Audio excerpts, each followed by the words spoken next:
Mick Corrigan here from Action Coach, and today I'm with Nicolas Orellana. And Nicolas is the founder and CEO of O Innovations. Nicolas, tell us all about O Innovations. Sounds exciting.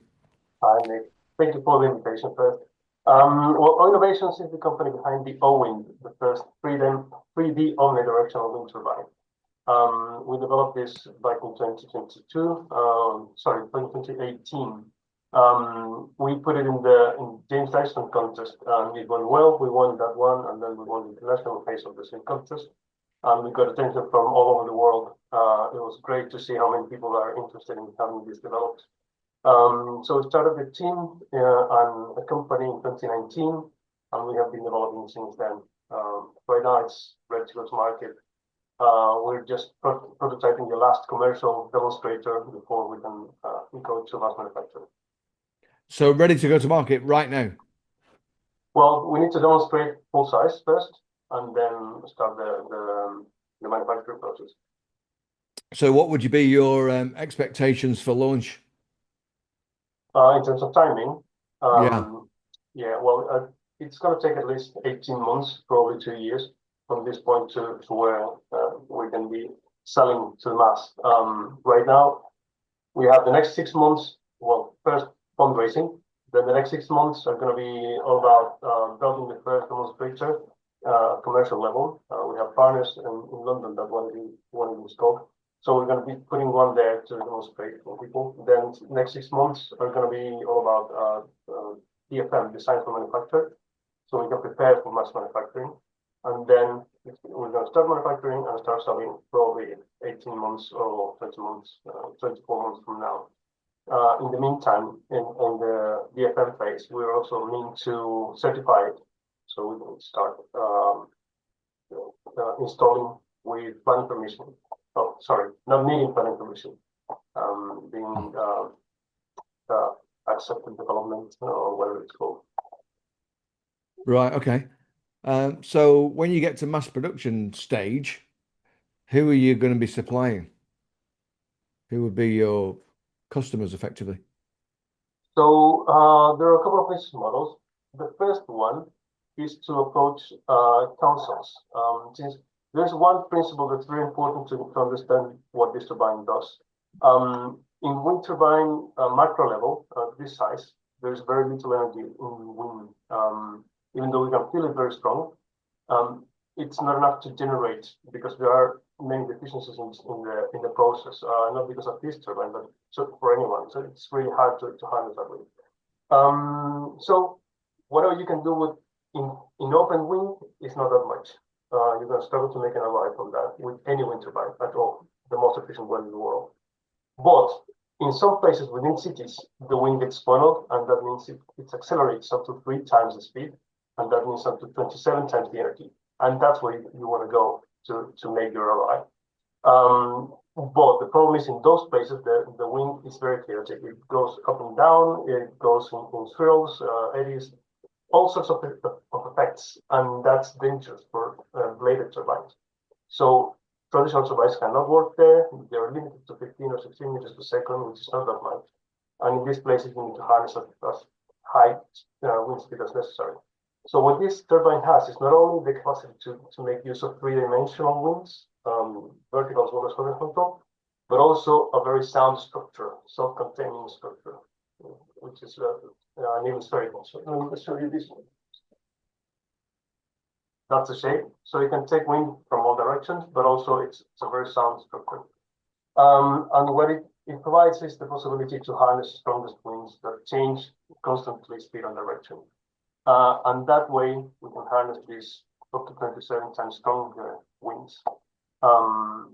So I think I got so into it that I forgot your question. Sorry.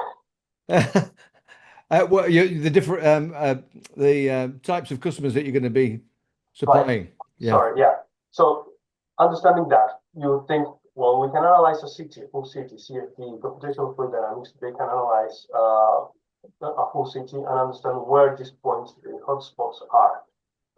It's mostly going to be in between buildings and around buildings or building facades. And in between buildings, what you have is the public streets, basically.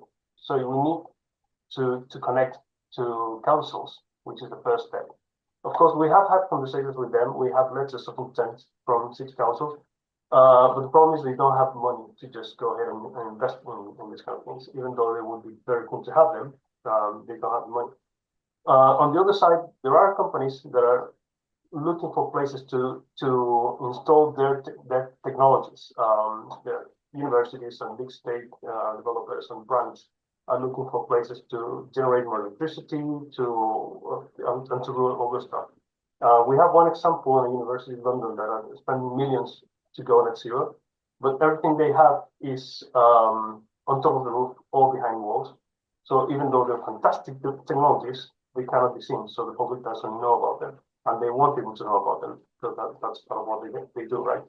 So in order to tell the people, what they do is spend money and carbon into advertising, which is not ideal, right? It's step backwards. So if this is one of the technologies that's being part of the pool of solutions they put together, and this is something that people see, that's a window for them to tell people about what they're doing. And that way we can use this not only as a means to generate electricity, renewable electricity, but also as a means for people, for companies to show people what they're doing. So it could have this double functionality. And those companies are willing to sponsor these turbines to be placed in the middle of the sites. And we have conversations with big companies. Unfortunately, we're under NDA with many of them.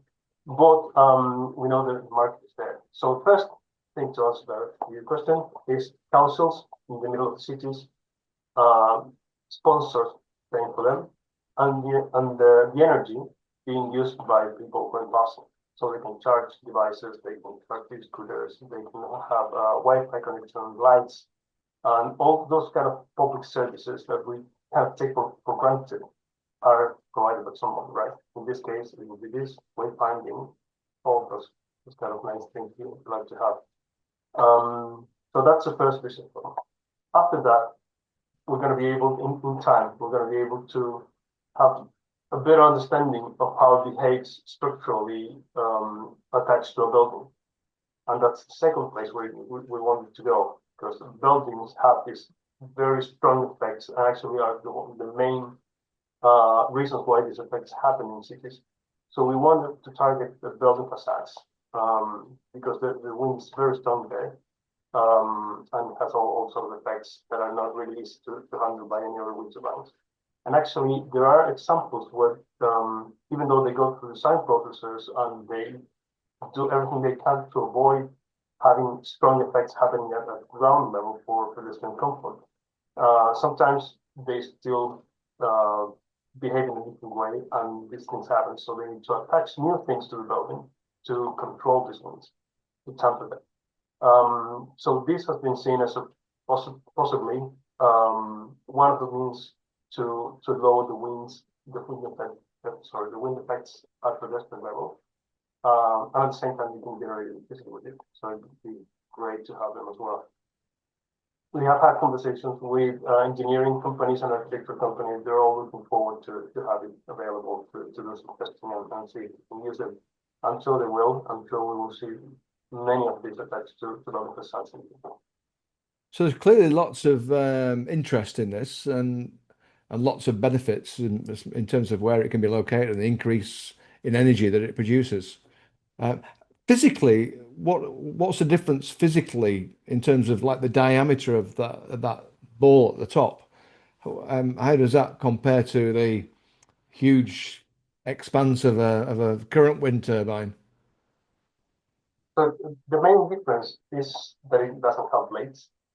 And blades are the main issue. Well, they're very, very efficient, right? That's where the engineering takes them. And that's why they have become an industry. But blades have issues. The main ones are noise, because blades cutting through the air create noise. Second, birds and bats, because they cannot see that, they cannot predict where the blade is going to be in the next 1 or 2 seconds. They just go through an open space and they get caught by the blade. And the third third one is flicker effect. You see, if you're against the sun and you have the blade cutting through your light, and you're in a house and you see the light being cut all the time, that's very uncomfortable for people. And in some cases, it can be even a health problem for people. Although that's being argued. Anyway, it's uncomfortable. So those three things don't happen with this one. You have a permanently rounded shape that's there. It doesn't create any sort of flicker effect. It doesn't have any problems with bats or birds. We've had our prototypes in a farm for more than 2 years, 2.5 years now, and we've never had any issues with any animals, any bird life, or any insects at all. And what is the diameter of the ball, Nicolas? What is the diameter of? Right, it's meant to be 2.2 meters diameter. The prototype we have now is 70 centimeters, and we're aiming to build the 2.2 meters now. And the reason why we're choosing that size is because it's the largest thing we can do before it stops being a micro wind turbine. Within UK regulations, there is a limit to 3.8 square meter swept area, which is the area that's covered by the blades when they go around. In this case, 2.2 meters diameter, that's the maximum we can go, and that means it can be permitted development in certain conditions. And how does that compare with the wing expanse of a current wind turbine? You know, with the blades, because that's significant, isn't it? Well, yeah, there are horizontal axis wind turbines, which are the most commonplace. They can be small and large. The problem is how much energy can you generate. Even if you're more efficient, that's going to be a fraction more efficient than any other, right? And that's good. But when you have a limited source of energy in wind, it's only so much you can do. So they tend to go bigger just because they want to do more in the same place. That's their solution. They go bigger.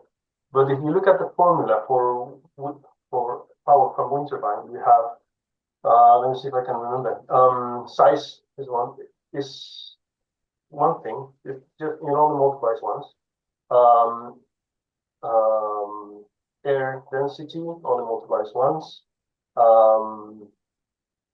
The turbine's efficiency only multiplies once, and then wind speed multiplies cube, so 3 times.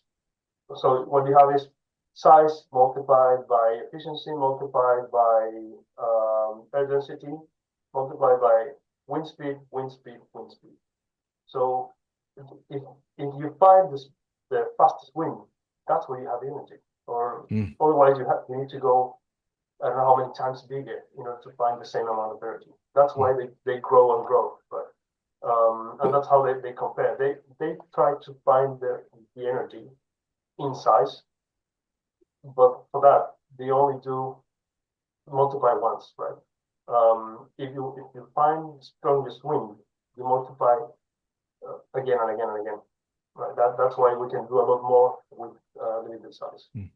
Yeah, so I get that, and the reason I was asking about the size was that yours is going to be so much more versatile and practical than the current big expanse of a wind turbine. You know, like you say, you can put it in a city or attach it to a building.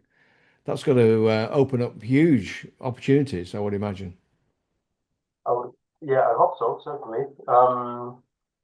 There are so many places out there where the energy is being just wasted because we cannot harness it or because we don't understand it. The thing is, right now, there are technologies out there to find these places, and we have the only now to be able to harness it. We just need to put them together and the customers, and it all comes down together. The only challenge we have right now is funding to get the first one installed and then prove to the world that it works, and then just go on sell it.